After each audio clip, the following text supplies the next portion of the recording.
নমস্কার, সবাই কেমন আছো? আশা করি সবাই খুব ভালো আছো। আমরাও খুব ভালো আছি। তো বাড়িতে আজ কিছু গেস্ট আসছে, মানে আমার বাপের বাড়ির দিককারই কিছু গেস্ট, আমার মামা বাড়ির দাদারা আসছে, আর আমার মাসি আর মেসো আসছে।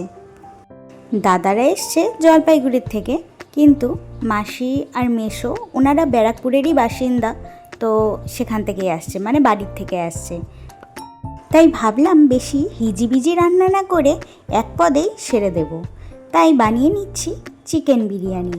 তো সকালে সুদীপ তো কলা পাতা কেটে গেছে আর বাজারটাও করে দিয়ে গেছে, বেশ বড় বড় চিকেন নিয়ে এসছে। তো এবারে আমি সব রেডি করছি। এখন আমি চিকেনটিকে ভালো মতন ধুয়ে নিচ্ছি। আর তোমরা তো প্রথমে দেখেই নিয়েছো, লঙ্কাটিকে মিক্সিতে ভালো করে পেস্ট করে নিয়েছি আর পেঁয়াজ কুচি কুচি করে কেটে নিয়েছি। যাই হোক, চিকেন আমার ধোয়া কমপ্লিট হয়ে গেছে। এবার যে কুচিয়ে রেখেছিলাম পেঁয়াজগুলিকে, সেগুলোকে একটি ঝুড়ির মধ্যে সাইড করে রেখে দিচ্ছি। আর ওই যে বাটিতে দেখা যাচ্ছে, আমি কিন্তু আগের থেকেই বিরিয়ানির চাল ভিজিয়ে রেখেছি। মোটামুটি 2-3 ঘন্টা যদি ভালো মতন ভিজিয়ে রাখা যায় না, তাহলে বিরিয়ানির চালগুলো বানানোর সময় বেশ লম্বা লম্বা হয়ে যায় আরও। এবার দেখছো, বড় বড় সাইজের আলুগুলিকে কেটে নিচ্ছি বলতে মানে ছুলে তারপরে দুভাগ করে নেব। সকালের দিকে ওয়েদারটা বেশ ভালোই ছিল, হঠাৎ করে না এমন গরম নেমে এলো, মানে রান্না করতেও কষ্ট হচ্ছে, আর বিরিয়ানি গরমের মধ্যে খাওয়াটাও কিন্তু বড্ড কষ্টকর। যাই হোক, রেডি যখন করে ফেলেছি, বানিয়ে তো নিতেই হবে। ঘরে এক ঝলক ফোনটা ঘুরিয়ে আমার মা এবং মাসির ফটো তোমাদের সাথে শেয়ার করলাম। দুই বোনে ঘরে পুটুর পুটুর করে ভালোই বেশ গল্প করছে। তো আমি আবার রান্নাঘরে রান্না করতে চলে এলাম। এতদিন পরে দেখা হয়েছে, ডিস্টার্ব করে লাভ নেই।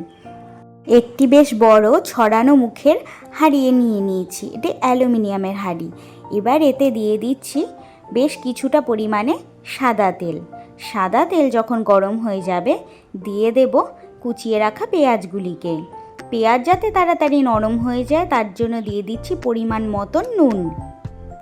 আদা রসুন আগের থেকে পেস্ট করা ছিল, সেটিকেও দিয়ে দিলাম। তোমরা যদি চাও না, তাহলে আদা রসুনকে কাপড়ের সাহায্যে ছেঁকে শুধু জলটিও ব্যবহার করতে পারো। দিয়ে দিচ্ছি আগের থেকে বানিয়ে রাখা কাঁচা লঙ্কার পেস্টটিকে।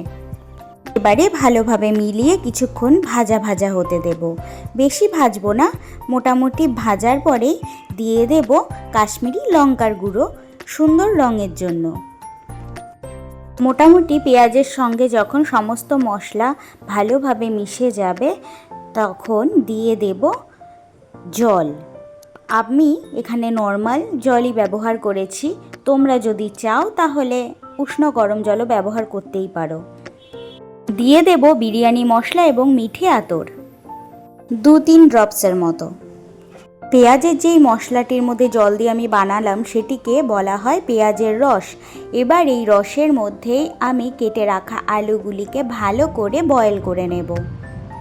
আলুগুলিকে মোটামুটি 70% মতো এখানেই বয়েল করে নেব। তার জন্য আমার সময় লেগেছে মোটামুটি 10 মিনিটের মতন। আলুগুলি আমার বয়েল হয়ে গেছে, এবারে এক এক করে তুলে নেব। তারপরে সেই একই পেঁয়াজের রসে ফ্রেশ করে ধুয়ে রাখা চিকেনের পিসগুলিকে দিয়ে সেগুলিকেও ভালো মতো বয়েল করে নেব।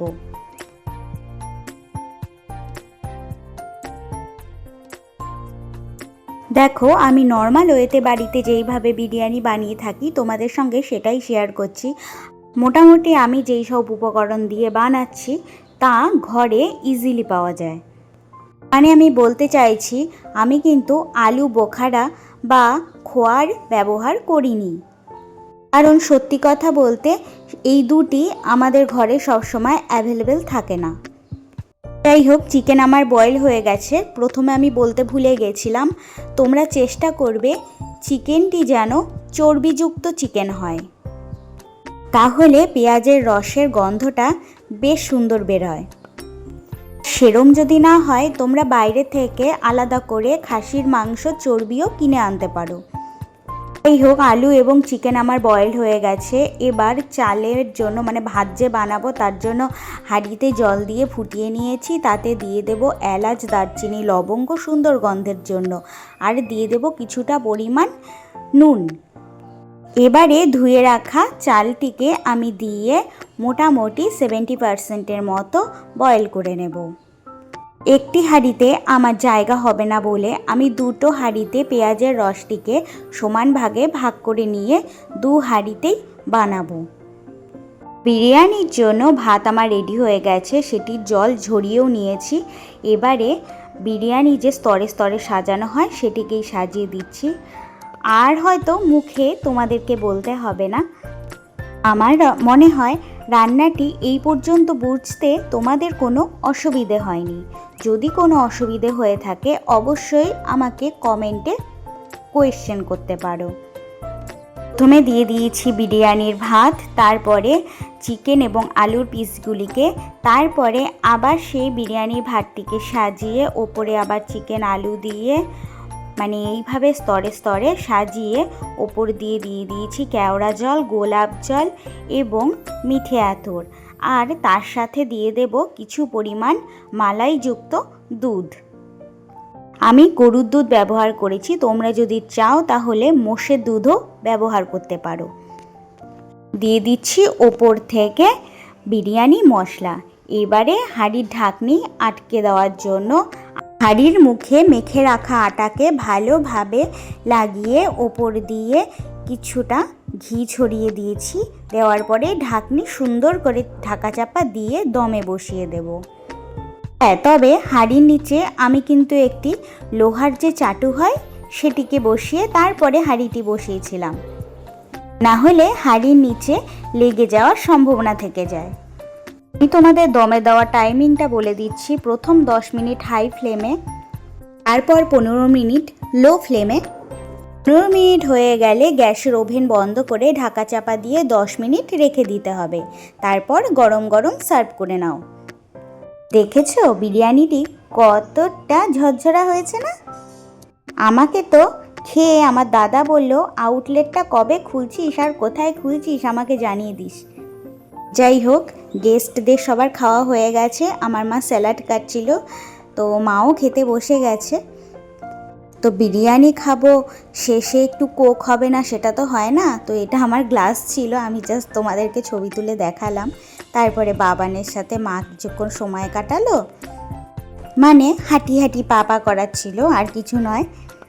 কারণ সারাদিন রান্নায় ব্যস্ত ছিলাম না, বেচারি আমাদেরকে পায়নি, তো সেই কারণে এখন শুধু ওকেই সময় দেওয়া হচ্ছে। যাই হোক, এরই ফাঁকে সুদীপ্ত অফিস থেকে চলে এসেছি। ও আবার এনেছিল তালের শ্বাস, তো আম দিয়ে তালের শ্বাস বসে বসে খেলো। আমিও একটা খেয়ে তোমাদেরকে দেখিয়ে দিলাম।